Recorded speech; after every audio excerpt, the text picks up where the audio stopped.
If you saw someone drowning, what would you do? Would you jump in and save them? Throw them a flotation device? Immediately call out for help? Or would you idly stand by and watch them struggle as they flail and gasp for air?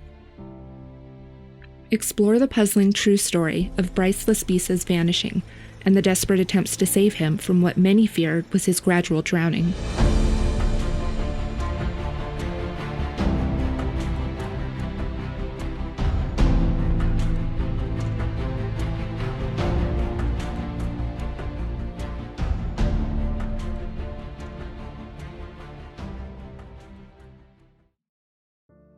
Bryce Laspisa was a talented, charismatic 19-year-old who had moved to Orange County, California with his parents in 2012 after graduating high school outside of Chicago. After settling into Laguna Niguel for a few months, Bryce packed up some belongings and moved almost 500 miles away to attend Sierra College in Rocklin, a city just north of Sacramento. He lived in a dorm on campus and excelled at his graphic and industrial design courses. During his freshman year at Sierra, he met and began dating a beautiful student named Kim Sly. Although she lived about 90 miles north of Bryce in Chico, the two had a happy, strong relationship.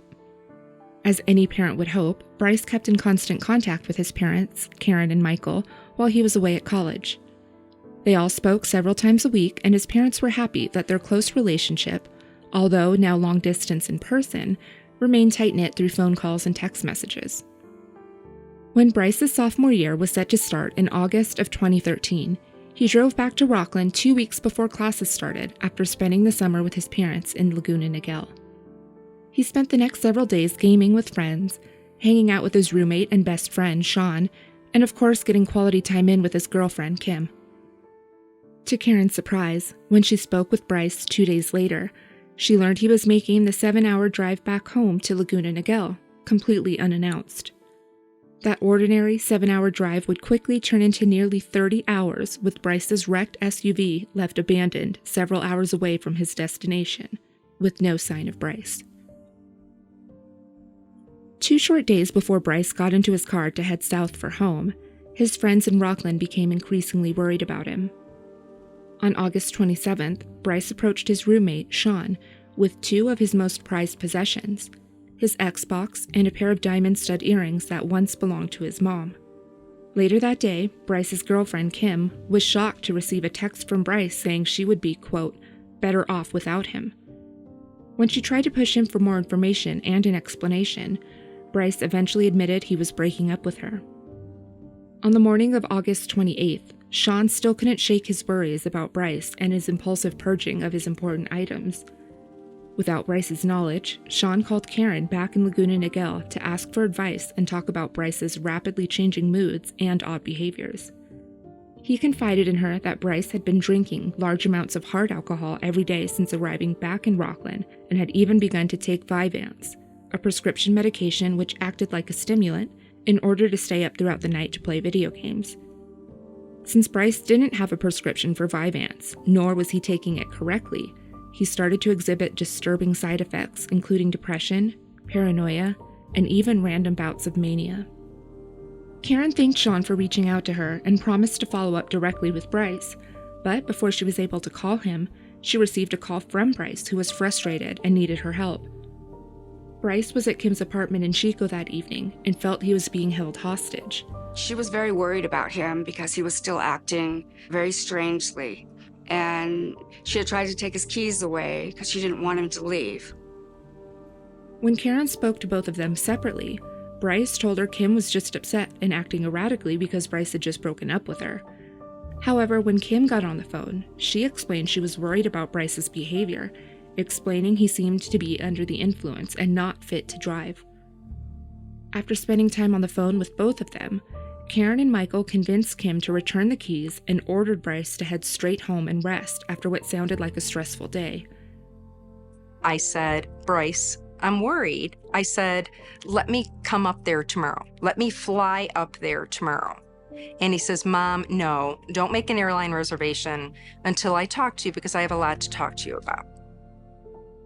After receiving his keys and hanging up with his parents, Bryce left Kim's apartment at 11:30 that night. Bryce called his mom one last time that night at 1 a.m., presumably to tell her he was back at home.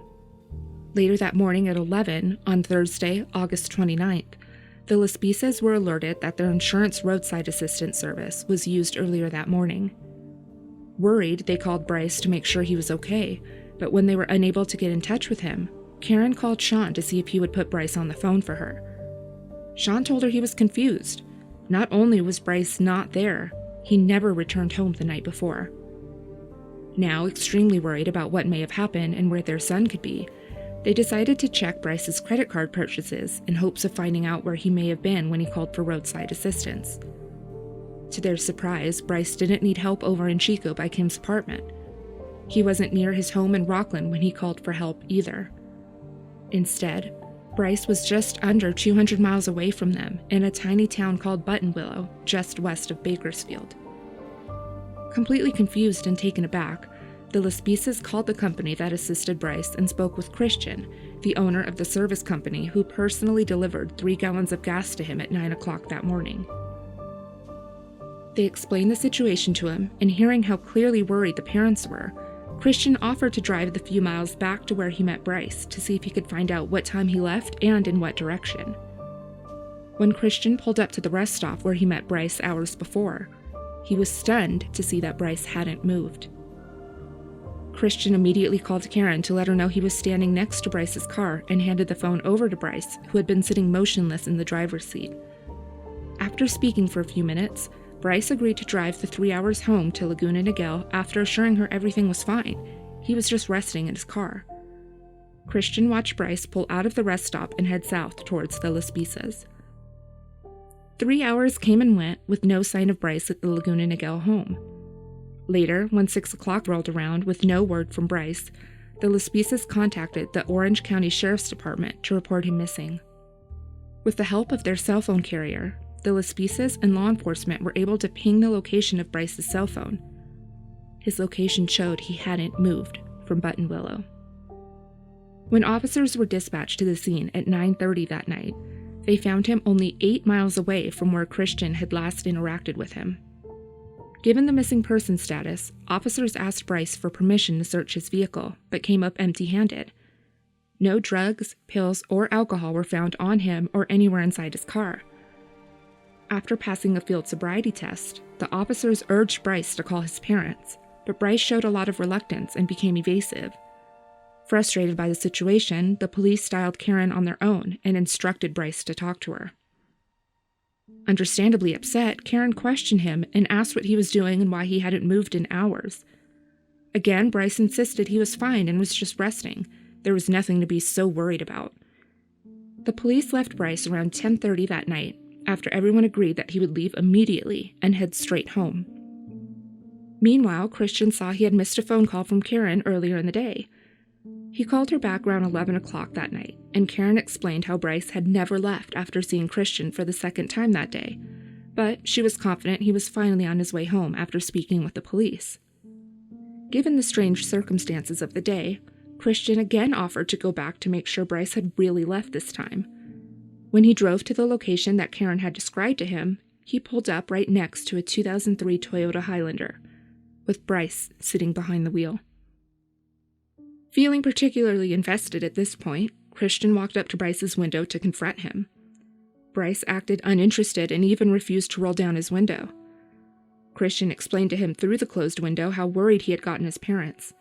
He told Bryce he needed to go home and insisted on following him onto the freeway to make absolutely sure he left Buttonwillow and made his way home. Christian called Karen to update her on the situation and made sure Bryce had his phone on and within reach so Karen could call him throughout the night.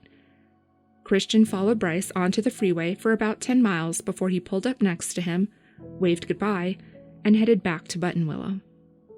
Over the next couple hours, Karen was successfully able to call Bryce while he was driving home. Not long after midnight, when she called to check on his whereabouts, Bryce was evasive in answering questions about his current location or any landmarks he could see, saying it was too dark. He did offer that his GPS showed he'd be arriving to her house at 3:28 that morning and promised he would continue to check in. About an hour later, at 2:09 a.m., Bryce called his parents to tell them he was too tired to continue driving. Nervous, but understanding his fatigue, the Laspisas told Bryce to pull over, get some rest, and make the remaining hour-and-a-half drive as soon as he was safely able to do so. Somewhat relieved that Bryce was finally getting closer to home, the Laspisas went to bed, anxious to see him when they woke up in a few hours. That morning at 8 o'clock, the Laspisas woke up to knocking on their door. Rushing to let Bryce in, they were stunned instead to see California Highway Patrol officers standing on their front porch. The officers asked if the Laspisas owned a beige Toyota Highlander. As their stomachs dropped, they confirmed that they did own that vehicle and that their son, Bryce, was the one who drove it. The officers advised the Laspisas that the SUV was found at 5:30 that morning, wrecked and abandoned at the bottom of a 25-foot embankment next to Castaic Lake. Bryce was nowhere to be found. After a search for Bryce began, his phone, wallet, and laptop were discovered inside of his car.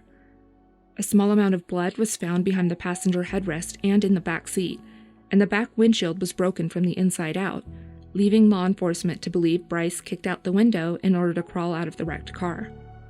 Next to the overturned Highlander in the middle of the access road was a zipped duffel bag belonging to Bryce. Looking further into how Bryce ended up in Castaic, which was 2 hours north of Laguna Niguel and only 1 hour south of Buttonwillow, officials were able to find camera footage of Bryce's Highlander circling the Castaic area. His license plate and images of his vehicle, with Bryce being the only one in the car, were captured at 2:15 and 4:29 that morning, driving up the same access road. Backtracking to the embankment where they found Bryce's overturned car, tire tracks indicated that Bryce had not only purposely drove over the embankment, but that he actually accelerated while going over the cliff. Multiple search parties checked the area for Bryce, including officers on foot, horseback, off-road vehicles, and even official cadaver dogs. The canines picked up Bryce's scent leaving his car, crossing a dam, and abruptly ending at a truck stop across from Lake Hughes Road where his car lay on its side. Despite heartbreaking evidence suggesting Bryce intentionally took his life that fateful morning, the Laspisas refused to believe he would do any such thing. They maintained Bryce was a happy, loving son who would never purposely put his family through such torture. Instead, they believed Bryce sustained a head injury and walked away from the scene, suffering from some sort of amnesia, unable to return home or contact friends or loved ones due to his memory loss. What made Bryce turn a simple 7-hour drive home into over 30 hours of suspicious decisions and puzzling behavior? What did he need to talk to Karen about just days before?